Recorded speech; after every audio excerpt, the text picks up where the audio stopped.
The Mont Blanc pen freezes in my hand mid-signature, ink bleeding into the acquisition contract like a wound. Through my office phone, Nadine from Velvet Knot Weddings clears her throat with the hesitation of someone delivering terminal news. I'm sorry, miss. Wade, but your family has asked that we remove you from the guest list.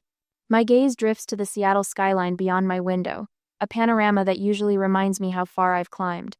48 floors up, overlooking a city where my company now controls 18 premier venues. Below, the dotted lights of traffic flow like blood through veins, people moving forward while I sit suspended in disbelief. There must be some misunderstanding. I say, my voice steadier than the trembling that starts in my fingertips. I contributed $60,000 to my sister's wedding. Yes, well, Nadine pauses. I was told those funds were considered a gift with no expectations attached. The contract before me, a $7 million hotel acquisition that would expand Wade Collective into our fifth state, suddenly seems trivial compared to this betrayal, arriving on what should be my moment of professional triumph. The money has already been allocated to vendors, Nadine continues, her voice tightening. Your parents were quite clear this was discussed with you. The pen creates another dark blot on the paper as my hand tightens. 6 months earlier, I had quietly transferred the funds after overhearing Celeste fretting about costs during Sunday dinner. We might need to scale back, she'd whispered to our mother in the kitchen. I'd pretended not to hear, stepping back into the dining room where my father was congratulating my brother-in-law on his promotion to regional sales manager. That's a real career, Dad had said, raising his glass. When conversation turned to my recent acquisition of 3 vineyard venues, Dad had chuckled. Eleanor's still playing event planner, but at least she's having fun. I hadn't corrected him, hadn't mentioned the 8-figure revenue, or my company's expansion into 4 states. Instead, I'd written the check the next morning, telling myself success would eventually speak for itself. Please email me a breakdown of how my contribution was allocated. I tell Nadine now, my voice cooling to the temperature I reserve for difficult negotiations. Miss Wade, I'm sure your parents. The email, Nadine. Itemized expenditures. Today. Her nervous swallow carries through the line. Your parents assured me this was all discussed with you. I don't want to be caught in the middle of a family. This isn't about family. It's about business. My hands have stopped trembling. I pull up my company's vendor database on my second monitor, fingers moving with newfound purpose. You'll have the breakdown in my inbox within the hour. Of course, Miss Wade. I press the intercom button the moment the call ends. Amber, connect me with Jessica in legal, please. Not my parents. Not Celeste. Not the angry confrontation they might expect. The Wade family taught me one thing well. Power speaks louder than emotion. I stand and walk to the window, pressing my palm against the cool glass. For a fleeting moment, my reflection reveals what I try to hide in board meetings. The little sister still seeking approval.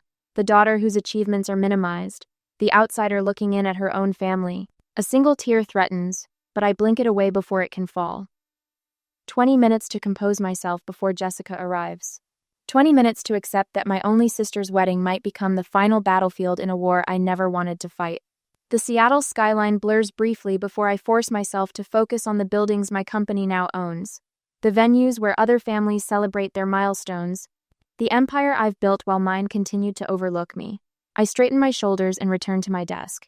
The contract awaits my signature expansion, growth, success, all the things that have never been enough to make them see me. But perhaps now they'll have no choice. The Velvet Knot email lands in my inbox with the sterile politeness of a surgical knife. I sit at my desk, fingers hovering over the keyboard, pulse thrumming as I scan each line. As per our conversation with Richard and Diana Wade, we're pleased to confirm their generous gift covering all primary vendor expenses for Celeste's wedding. My palm presses against my chest as if to physically hold back the dawning realization. Their generous gift, not mine. I grip the edge of my desk, steadying myself. 3 clicks into our vendor management system, and there it is, confirmation that stings worse than the uninvitation. Every single wedding vendor for Celeste's event appears on my network chart. Florence Floral, Westlake Catering, Taylor Photography, all subsidiaries or partner companies to Wade Collective. My phone buzzes with a notification. I tap the screen to find a group text between my parents, Celeste, and her fiancé discussing wedding details from 3 weeks ago. A thread I was never part of despite funding the entire event. Evidence not of oversight but deliberate exclusion. I've arranged for the ice sculpture delivery at 4 p.m., my mother wrote. My father's response: the Wade family knows how to celebrate properly. Indeed we do. 30 minutes later, Jessica and Martin file into my executive conference room, faces professionally neutral as they take their seats. I stand at the head of the table, spine straight as the legal contracts projected on the wall behind me. The contracts are ironclad, Jessica says, her voice precise as she adjusts her glasses. All vendors may withdraw services with 21 days' notice. No penalties. Martin clears his throat. There's something else you should know. He slides a folder across the polished table. Velvet Knot Weddings became a Wade Collective acquisition last month. The paperwork was finalized yesterday. And the venue? I ask, though I already know the answer. Willow Creek Estate is registered under Pinnacle Holdings, Martin continues, which is one of our subsidiaries. I complete his sentence, a cold clarity washing over me, the pinnacle of irony. My family chose to celebrate at a venue I own without bothering to realize it. Jessica's eyes narrow with concern. Eleanor, I should point out the potential repercussions if we move forward. Your family has legal recourse. Against me? Their uninvited daughter? The laugh that escapes my lips sounds foreign even to my ears. Please outline what exactly my family stands to lose. Martin taps his tablet and a new spreadsheet appears on the wall. Venue, catering, florals, photography, videography, coordination services. He lists methodically. All deposits would be forfeited according to contractual terms. And the timeline? 20 days until the wedding, Jessica confirms. If we begin the withdrawal process today, they'll have essentially no time to secure replacement vendors. Not at this level of service. I think of Celeste's excitement when she found the cascading wisteria at Willow Creek, her teary phone call about the perfect rose gold sunset for photos. Dreams I helped fulfill while being systematically erased from the celebration. Martin shifts uncomfortably. There's a business consideration as well. This could affect our Portland expansion if it becomes public. Venue magnate sabotages sister's wedding isn't the press we want ahead of city council approvals. I turn to the window, Seattle sprawling below me. The empire I've built piece by piece while my family continued to see the little girl playing dress-up. My reflection stares back, composed and certain. Begin coordinated service withdrawals, I say, my voice steady. Effective immediately. Jessica and Martin exchange glances but nod. They know me well enough to recognize when a decision is final. My office phone rings the moment they leave. Nadine from Velvet Knot, her earlier professional composure fractured by panic.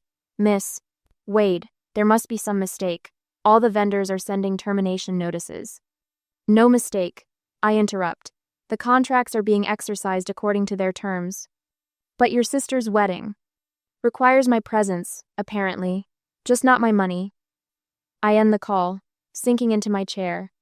As vendors begin sending cancellation notices to my family, I wonder if business success was truly worth the price of family connection.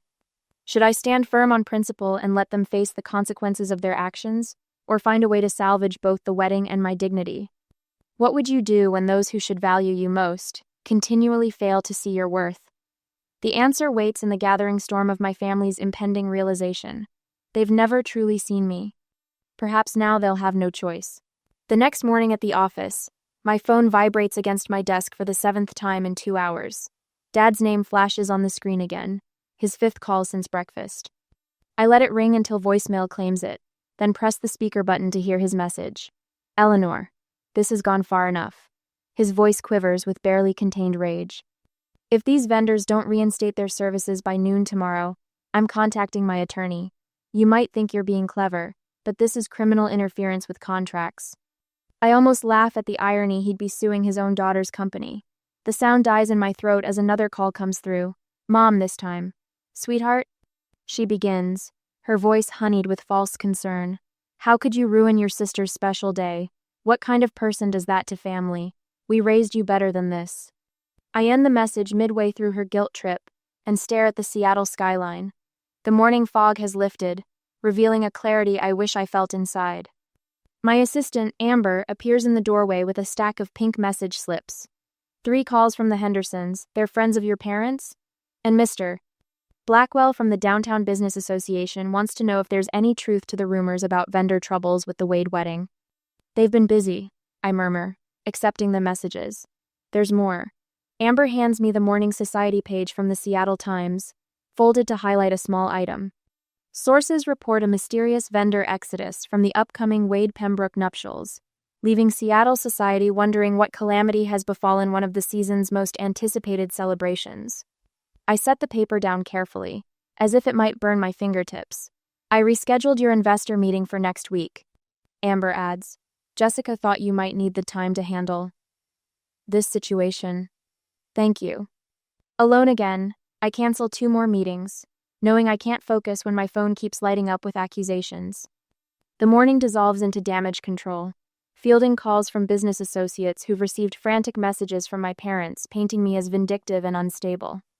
Later that evening, I sit cross-legged on my living room floor, laptop balanced on my knees, the lights of the city spread below my penthouse windows like fallen stars. I've ordered takeout that sits untouched beside me as I scroll through an old family video from Celeste's 16th birthday. Eleanor planned everything. Mom says to Aunt Judith in the video, her arm around Celeste, she's always been good at little parties. Little parties. The same year, I coordinated a charity gala for 800 people that raised over $2 million. I paused the video and opened my email. There, in black and white, 3 years of correspondence with extended family where my parents have systematically minimized my career. Eleanor's venue business is doing well. Dad wrote to Uncle Robert last Christmas, never mentioning that well meant expanding into a 4th state with revenue approaching 9 figures. My phone pings with a notification. Celeste has posted on Instagram a moody black and white photo of her engagement ring with the caption, "Sometimes the people who should love you the most are the ones who hurt you deepest. Grateful for those who stand by me while selfish people destroy others' happiness for personal gain." The comments are filled with heart emojis and supportive messages asking what happened. She doesn't name me, but doesn't need to. I open a new document and begin typing.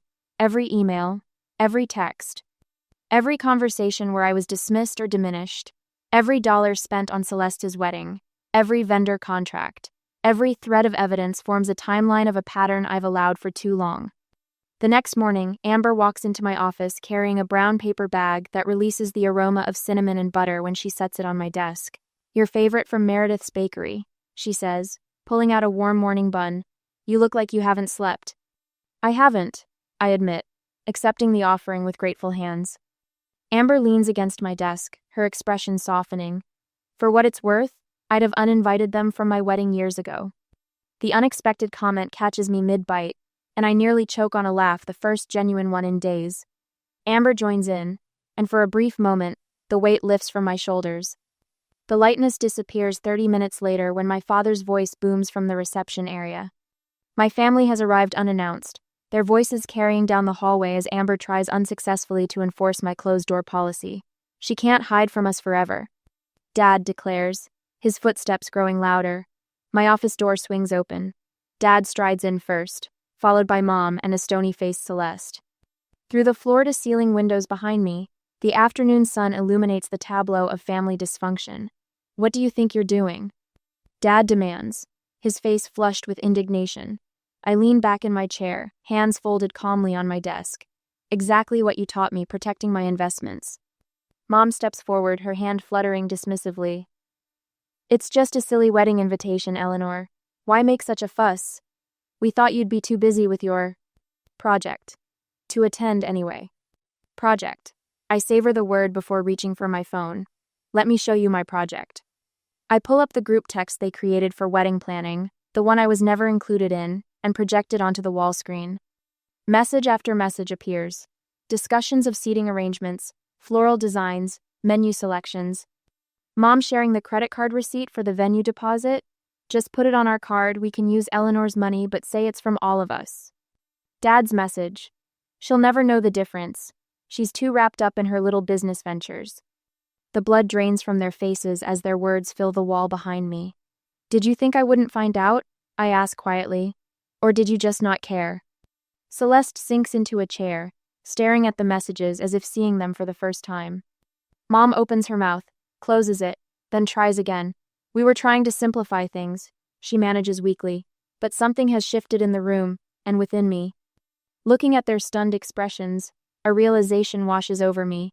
I've spent years chasing their approval, but I've built something they can't dismiss or diminish any longer. I don't need their validation to command respect.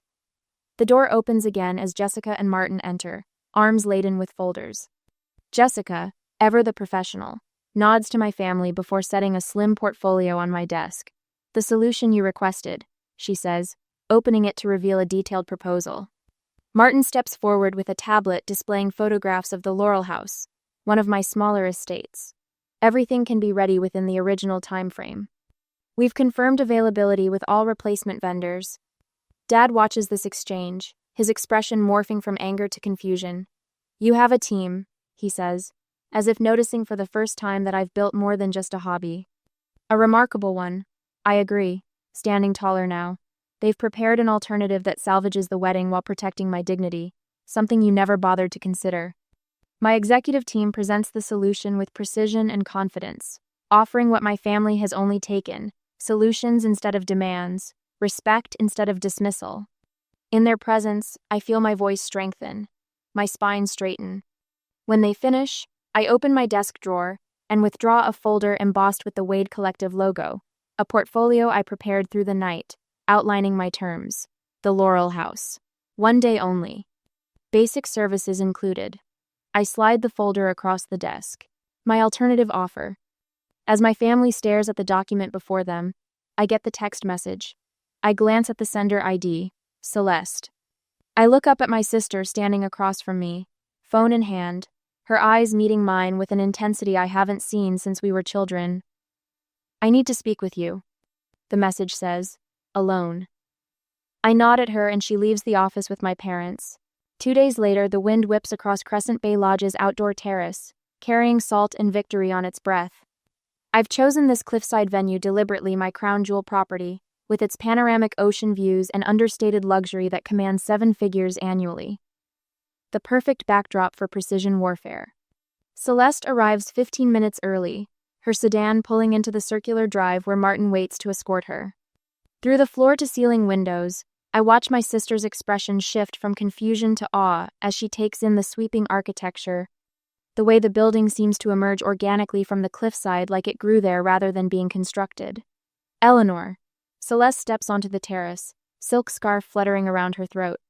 Her eyes widen, taking in the infinity pool that appears to spill directly into the Pacific. This is... yours? Welcome to Crescent Bay. I gesture to the leather portfolio on the glass table. Please sit. 2. The ocean crashes rhythmically below us, providing a soundtrack to what must be done. I open the portfolio without preamble, presenting the first document. This is the confirmation from Velvet Knot removing me from your guest list. I slide it across the table, followed by a bank statement.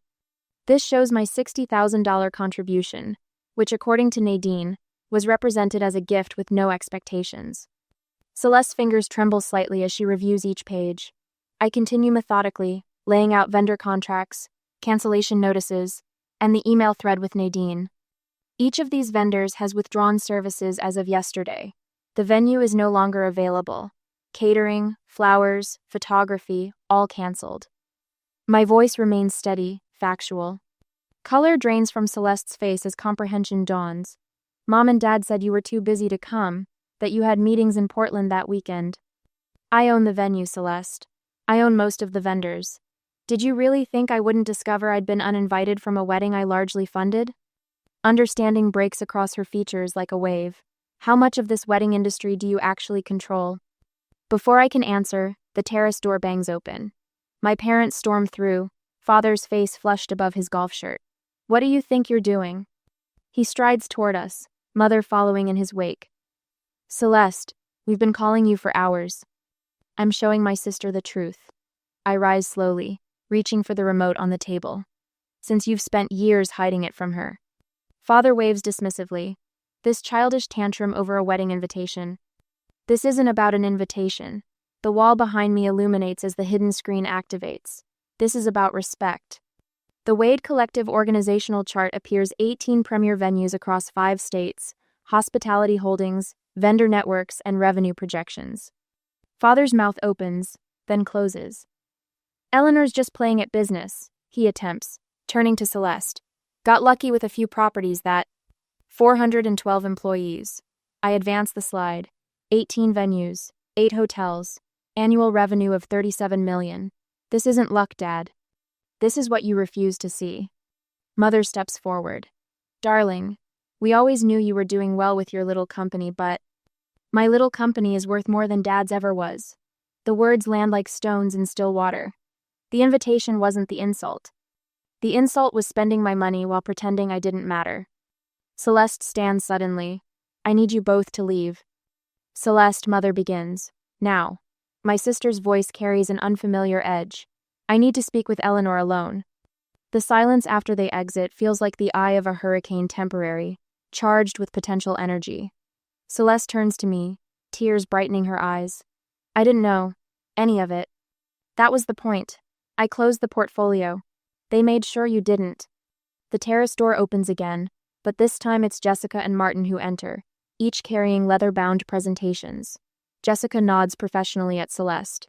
Miss Wade, we've prepared the contracts for the Laurel House. She places her portfolio on the table. It's available for your original date. Every Mzalich's not cappers. Martin adds his documentation beside hers. We've assembled a complete vendor portfolio ready to execute with 21 days' notice. Everything from your original plan has been replicated, with adjustments for the new location. Celeste watches them with growing comprehension.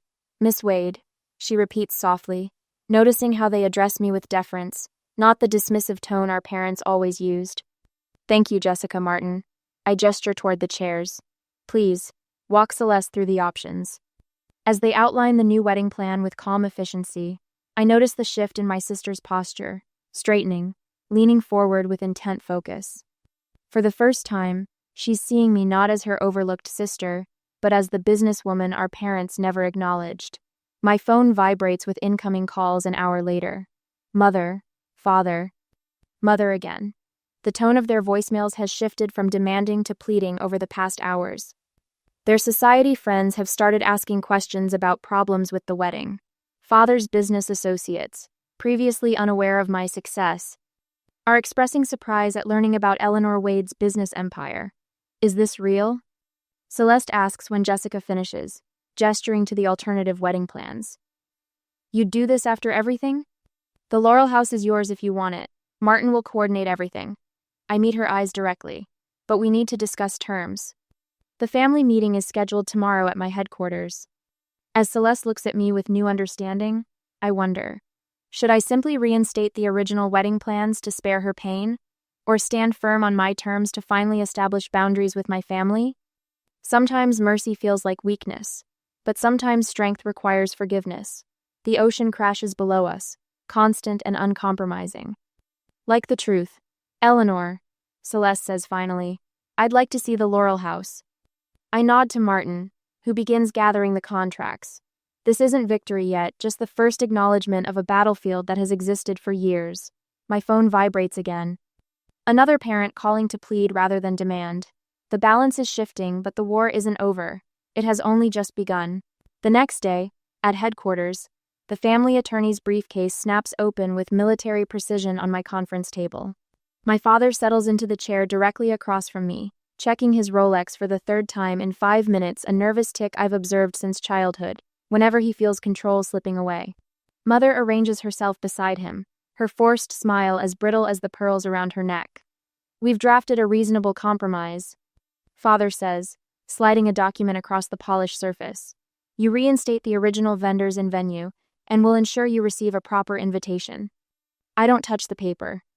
Through the floor-to-ceiling windows behind them, Seattle's skyline forms a glittering backdrop that seems to underscore the distance between us.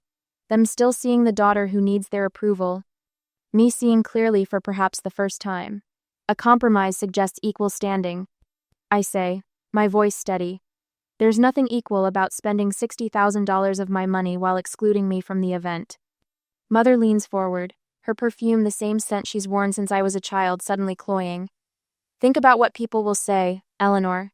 The family reputation is apparently worth exactly $60,000, I finish for her, plus tax. My father's jaw tightens. You've made your point with this little business demonstration. Now it's time to be reasonable. The word little hangs between us. The same diminutive he's attached to every achievement I've ever presented. Little business. Little hobby. Little Eleanor, playing at success. I press a button on my phone.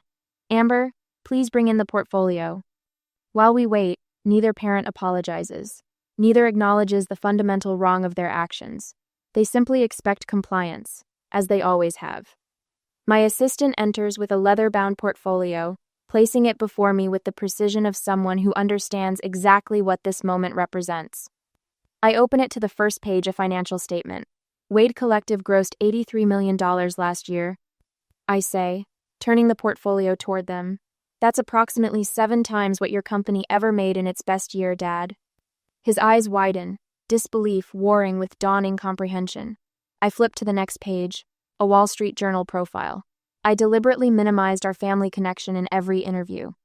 Not because I was ashamed of you, but because I thought it might hurt your pride to be known as Eleanor Wade's parents rather than the other way around. Another page, property holdings. Another organizational chart. With each turn, their expressions shift from confusion to shock. I don't need your permission to be successful, I say quietly. I need your respect to be family. The conference room door opens. Celeste steps in, her eyes red-rimmed but resolute. Martin stands beside her, his presence a silent confirmation that he's shown her everything, the true extent of my contribution, the systematic dismissal, the empire I've built while they weren't looking. My terms are non-negotiable, I continue, closing the portfolio. The Laurel House, 80 guests maximum, $185,000, paid up front. That's outrageous, Father sputters. That's market rate. I correct him. Actually, it's a family discount. Celeste moves to stand beside me, not them. The shift is small but seismic. I'd like a tour, she says softly, of everything. 30 minutes later, we stand in the main ballroom of my flagship venue. Crystal chandeliers reflect light across marble floors that cost more than my father's first house. Staff members approach with questions, each deferring to me with a respect my family has never witnessed. Miss Wade, the Morrison wedding needs approval on the custom lighting installation. Miss Wade, Chicago called about accelerating the acquisition timeline. Miss Wade, your investment team is waiting in the North Conference Room whenever you're ready. With each interaction, my father grows quieter, his shoulders gradually losing their rigid certainty. Mother wanders toward a display case featuring awards and press clippings, her fingers trailing over glass that protects evidence of a success she never bothered to acknowledge. When we reach my office, Mother notices it immediately, the only personal item in a space otherwise dedicated to business. A family photo from Celeste's graduation, all 4 of us smiling, my arm around my sister's shoulders. You kept this here? She asks, voice uncharacteristically small. Some things matter more than others, I answer simply. Celeste steps forward, taking my hands in hers. I want you to be my maid of honor, she says. Not just a guest, if you'll still consider it. The request catches me off guard, warmth blooming in my chest despite all my careful defenses. I'd be honored, I say, then add the boundary I should have established years ago, but only if it's because you want me there. I always did, she whispers. I just didn't know about any of this, about what they did. Father stands by the window, looking out at the city, but seeing something else entirely. When he turns, something has shifted in his expression, the beginnings of recognition I've waited decades to receive. We saw what we wanted to see, he says finally, the admission falling from him like a weight. We never really looked. In my outer office, Mother silently writes a check for the Laurel House, her hand trembling slightly. No complaints about the cost, no further attempts at manipulation. The power has shifted not because I demanded it, but because reality finally broke through their carefully constructed narrative. Celeste embraces me, tears streaming down her face. I didn't know, she repeats against my shoulder. I should have known. Over her shoulder, I catch Martin's eye and nod once. Make it perfect, I instruct him. Despite everything. Because that's what family does. Even when it hurts, especially when it hurts. They find a way forward. Not by forgetting, but by finally seeing clearly. On the wedding day, the morning sun streams through the Laurel House's glass atrium as I direct my team with hand signals they've learned to read like second nature. White roses cascade from hanging installations, transforming the space into a botanical cathedral. My venue, one of many in my portfolio, has never looked more immaculate. Miss Wade, the champagne delivery is here, my events director says, tablet in hand. Thank you, Colin. Have them use the service entrance and begin immediate chilling. My voice carries the quiet authority I've spent years cultivating. I catch sight of my parents entering the grand foyer, their posture different now, tentative, almost deferential. Dad nods at me from across the room instead of offering the dismissive pat on the shoulder I'd grown accustomed to at family gatherings. Eleanor. Mom approaches, wearing an expression I rarely see directed at me, a mixture of pride tinged with regret. Everything looks absolutely stunning. Mom. Thank you. Let me introduce you to my executive team. I gesture toward the group of professionals who've stood beside me through everything. This is Jessica, my chief legal counsel. Martin, operations director. Colin runs all our Pacific Northwest venues. Mom's eyes widen slightly as each person greets her with the same respectful, Mrs. Wade, and knowing looks that speak volumes about where their loyalties lie. Later, crystal flutes reflect prismatic light across white linen as I rise to deliver my toast. The same family members who once talked over me at Sunday dinners now lean forward, attentive. To Celeste and James, I begin, my voice steady. Family is complicated. Legacy even more so. I pause, meeting my father's gaze. You don't build empires out of spite. You build them with vision, then decide who gets to share the view. Applause ripples through the room. Celeste stands, moving to embrace me, microphone still in hand. Not just my sister, she says, voice thick with emotion, but my inspiration. Her words hang in the air, vindication I'd stopped believing would ever come. After the toasts, Jessica and Martin find me on the terrace overlooking the Sound. The sunset paints the water copper and gold, a perfect backdrop for what feels like my own personal victory. To flawless execution, Martin says, raising his glass, and bulletproof contracts, Jessica adds with a wink. I touch my glass to theirs. You two are more family to me than they've been in years. The admission comes easily now, without the sting it once carried. To boundaries that build bridges, not walls. Months later, Sunday dinner unfolds in my penthouse, floor-to-ceiling windows framing the Seattle skyline I conquered one building at a time.